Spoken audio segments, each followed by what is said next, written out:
अगला, क्या मंत्र जपते हो? ध्यान रखिएगा, वेदों को 3 गुण में बताया गया है, उसका मतलब मंत्र भी तमोगुण में है, रजोगुण में है और सतोगुण में है और शुद्ध सतोगुण में है प्रभु जी। अब ये हरे कृष्ण महामंत्र के बारे में बता दूं, ध्यानपूर्वक सुनिएगा। कली संतरण उपनिषद, 108 मुख्य उपनिषद हैं, उनमें से एक उपनिषद का नाम है कली संतरण उपनिषद। कली का मतलब कलयुग, संतरण का मतलब जो तारता है, उस उपनिषद के अंदर लिखा है हरे कृष्ण। ब्रह्मा जी जवाब दे रहे हैं कि कलयुग के जीवन का उद्धार कौन से मंत्र से होगा, कैसे होगा? तब ब्रह्मा जी कह रहे हैं हरे कृष्ण कृष्ण कृष्ण हरे हरे, हरे राम राम राम हरे हरे। ये एक श्लोक है, मंत्र।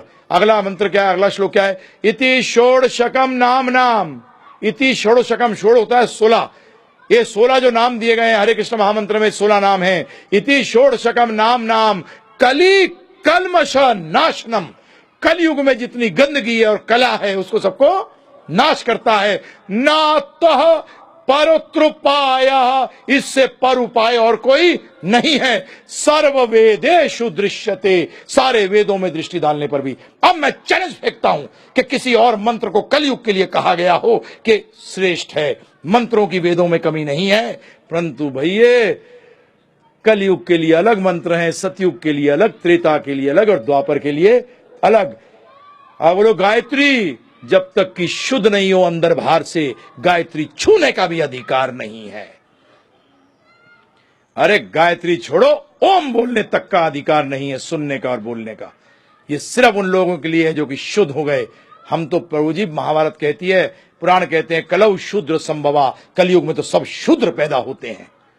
सब क्या होते हैं? शूद्र पैदा होते हैं।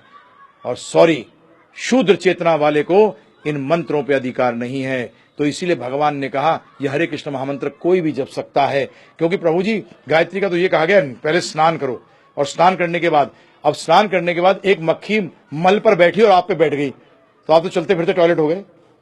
बताओ आप मुझे, कहां शुद्ध रहे? नहीं अंदर की शुद्धि। सॉरी, गायत्री 3 संध्या में और तीनों संध्याओं में नहाने के बाद गायत्री जपी जा सकती है।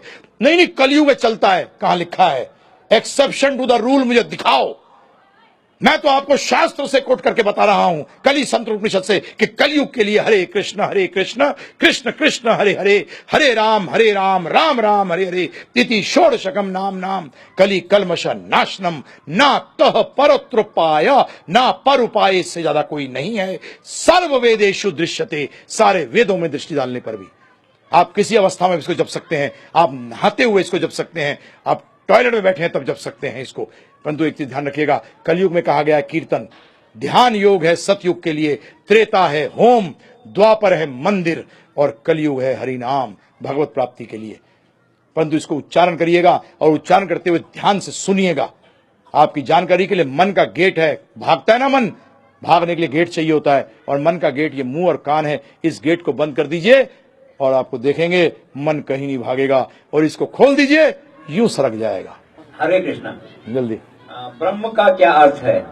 हाँ, ब्रह्म का अर्थ क्या है आपके लिए? सिंपल, ब्रह्म दिव्य है, ब्रह्म वो है जो सनातन है, ब्रह्म जो है जो बढ़ता रहता है, कभी कम नहीं होता, कभी एक जैसा भी रहता, बढ़ता रहता है। क्योंकि एक जैसे का मतलब है कि एक दिन खत्म हो जाएगा, इसीलिए ब्रह्म का मतलब है जो कभी खत्म नहीं होता और जो हर टाइम बढ़ता रहता है। वो दिव्य है, वो सत्य, चित और आनंद के स्वरूप में सत्य का भंडार है।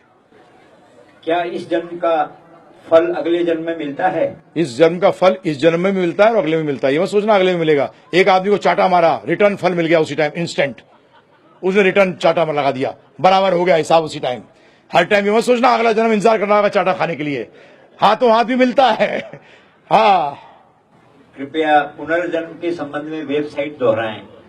Doctor Ian Stevenson, IAN Stevenson, ये आप टाइप कर दीजिएगा, इमीडिएटली गूगल के ऊपर आपको उसकी साइट प्राप्त हो जाएगी।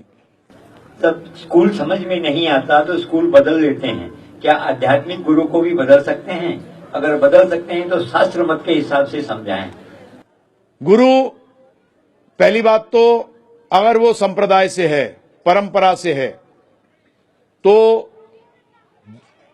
आपने दीक्षा ले ली है, एक्चुअली मंत्र दीक्षा ली है आपने, ज्ञान की दीक्षा तो ली नहीं।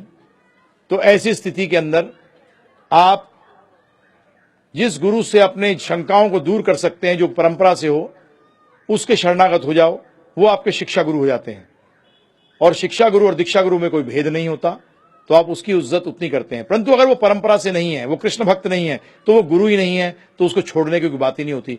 कि अगर डॉक्टर ही नहीं है, आप बोले यार इसको छोड़ना पड़ रहा है, और छोड़ना क्या पड़ रहा है, वो डॉक्टर ही नहीं था, बेवकूफ बना रहा था, एमबीबीएस की डिग्री लगा रखी थी।